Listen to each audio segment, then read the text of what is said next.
राधे कृष्ण। कलयुग क्या है? कलयुग की उम्र क्या है? किस किस को पता है? कह तो बड़ी आसानी से देते हैं, कलयुग है। क्या ये सही कलयुग है? जानते हैं आप कलयुग की उम्र क्या है? कलयुग का जन्म कब हुआ? नहीं। जब संपत्ति होती है, राज्य होते हैं, तो राज्य वहीं के वहीं रहते हैं, राजा खत्म हो जाता है। सुना है ना? राजा खत्म हो गया, उसके बाद नया राजा आया, उसकी भी संपत्ति उसमें मिल गई। वो राजा भी खत्म हो गया तो उसकी संपत्ति कहाँ गई? उसी राज्य में रह गई।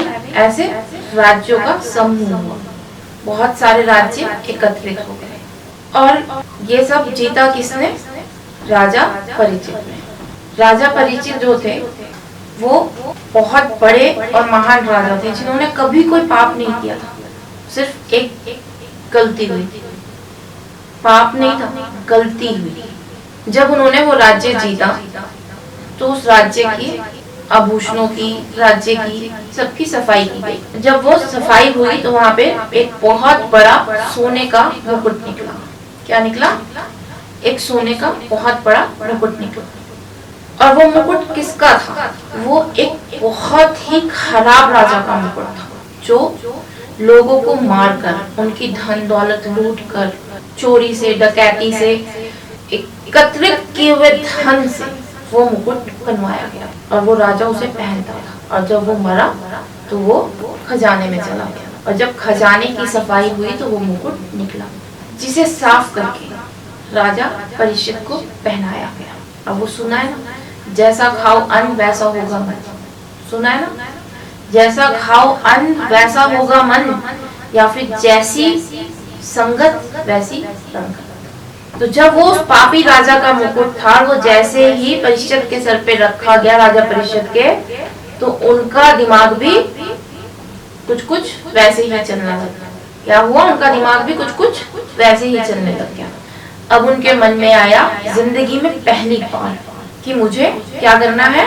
मुकुट पहनते क्या आया उनके मन में? क्या करना है? शिकार करना है। और वो चले गए जंगल की तरफ। कुछ दूर चलने के बाद उन्हें एक व्यक्ति देखा, और उस व्यक्ति के पास एक बैल पड़ा था, एक पैर का बैल, जिसका सिर्फ एक ही पैर था। और दूसरे ही क्षण राजा परीक्षित ने क्या देखा? वहां पे मरियल सी, सूखी सी, अधमरी हालत में गाय पड़ी है, गौ माता। और वो आदमी क्या कर रहा है? उस बैल को बड़ी तेज डंडे से मार रहा है, और गौ माता के बहुत तेज थोड़ी थोड़ी देर में लात खींचा के मार रहा है।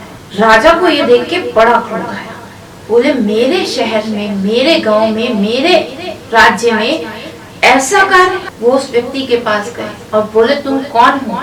तो व्यक्ति बोला, मेरा नाम क्या है? मेरा नाम कलयुग। तो राजा पूछते हैं, ये बैल कौन है? कहते हैं, ये है धर्म। तो राजा कहते हैं, इसका एक ही पैर है? कहते हैं, हाँ, क्योंकि धर्म का सिर्फ एक ही काम है। वैसे तो अनेक है, लेकिन आजकल के लोग फालतू काम नहीं कर सकते, सिर्फ एक ही काम कर सकते हैं जिससे वो धर्म कमा सकते हैं, और वो क्या है? दान करना। आजकल के लोग क्या कर रहे हैं? दान करके धर्म कमा रहे हैं। बाकी तो कुछ उनके बस की है नहीं, ना पूजा, ना पाठ, ना यज्ञ, ना हवन, टाइम ही नहीं। अगर कर भी लेते हैं तो मन तो वहीं पड़ा रहता है। आज फलाने से मीटिंग है, आज बॉस ने ये दिया, आज बॉस ने वो दिया, आज स्कूल का कार्य है, तो मन से जब पूजा पाठ नहीं करते तो क्या होता है? वो लगती नहीं। लेकिन हाँ, धन से वो दान जरूर करता है, ठीक है ना? और जब धन है तो देना भी चाहिए। तो इसलिए धर्म का सिर्फ एक ही पैर है। तो राजा परीक्षित बोलते हैं, अच्छा ये गौ माता कौन है? कहता है, ये है पृथ्वी। कहते ऐसी? कहते हाँ, आजकल सुनते हो ना, जो हम प्रकृति को देते हैं, प्रकृति वही हमें वापस करती है। तो ये प्रकृति है, लोगों ने इसका ये हाल कर दिया। तो राजा परीक्षित कहते हैं, वो सब तो ठीक है, लेकिन तुम मेरे यहाँ नहीं रह सकते, मेरे राज्य में तुम नहीं रह सकते, तुम कोई और ठिकाना ढूंढ लो, ठीक है? तुम ऐसी जगह जाके रहो। राजा परीक्षित कहते हैं कलयुग को कि तुम ऐसी जगह जाके रहो जहाँ पे मांस मुद्रा चलती हो, जहाँ पे चोरी डकैती चलती हो, लूट खसौट चलती हो। तो कलयुग जो था वो बड़ा प्रसन्न, क्योंकि उसने ये सब जगह तो पहले ही प्राप्त कर रखी है। अब उसने क्या कहा, ठीक है, ये सब जगह तो आपने मुझे दे दी, मेरी है ही, लेकिन अब मुझे अपनी मर्जी से एक जगह चाहिए। तो राजा कहते हैं, बताओ तुम्हें कौन सी जगह चाहिए? तो कहते हैं, मुझे स्वर्ण चाहिए, मैं सोने में भी रहना चाहता है। तो राजा परीक्षित जो है वो कहते हैं ठीक है, और उन्हें ध्यान ही नहीं रहा कि उन्होंने सोने का मुकुट पहना हुआ है, और कलयुग जाके उसमें विराजमान हो जाता है और चला जाता है। राजा परीक्षित भी किस काम से निकले थे? शिकार करने के लिए। अब वो जंगल जंगल शिकार करते हैं, उन्हें बड़ी प्यास लगती है। दूर से देखते हैं एक कुटिया नजर आती है, वो उसमें जाते हैं। वहां देखते हैं एक तपस्वी तप करने में लीन है। राजा परीक्षित ने उन्हें कहा मुझे प्यास लगी है, पानी दे दीजिए। उसने नहीं सुना। क्यों नहीं सुना? क्योंकि वो तप में था। जब कोई तप में होता है, जब कोई ध्यान में होता है तो सुनता है किसी? नहीं सुनता। और वो तो महापुरुष थे, पहले के जमाने में थे। आजकल तो फिर भी बच्चा मम्मी को आवाज लगाए मम्मी सुन लो, तो मम्मी कहती है हाँ बेटा बोल, माला वाला सब गई एक तरफ। होता है ना ये भाई, पहले बच्चा बाद में सब कुछ। लेकिन वो तो पुरुषार्थी थे, तपस्वी थे। वो कहाँ किसी की सुनने वाले। राजा परीक्षित ने दोबारा आवाज लगाई मुझे प्यास लगी है, पानी दे दीजिए। लेकिन तपस्वी ने नहीं सुनी। राजा परीक्षित ने फिर तीसरी आवाज लगाई मुझे प्यास लगी है, पानी दे दीजिए। उसने फिर भी नहीं सुना। राजा परीक्षित ने इधर उधर देखा तो उन्हें नीचे क्या पड़ा दिखा? मरा हुआ सांप। क्या दिखा? मरा हुआ सांप। और उन्होंने उठा के राजा परीक्षित ने वो सांप उस तपस्वी के गले में डाल दिया। और ये सब कुछ उनके चेले ने देख लिया।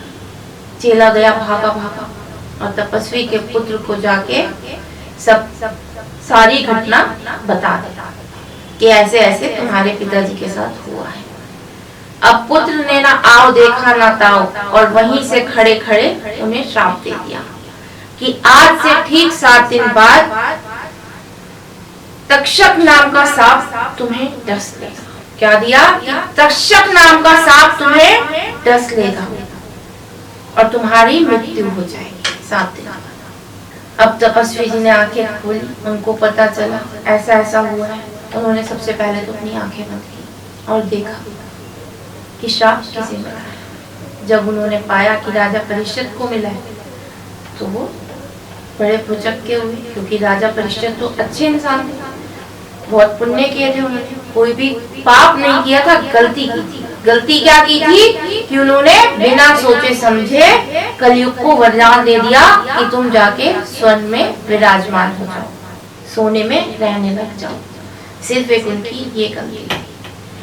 अब उन्हें बड़ा दुख हुआ कि राजा परीक्षित को तो कैसे भी करके मुक्ति मिलनी चाहिए, कैसे भी करके उनका उद्धार होना चाहिए। अब सारे तपस्वी गए देवताओं के पास, बोले हम नहीं जानते, राजा परीक्षित का उद्धार होना चाहिए। अब राजा परीक्षित को भी ये बात पता चली कि भाई मुझे ऐसे ऐसे श्राप मिल गया। तो क्या हुआ? उन्होंने उसी दिन अपना राजपाट छोड़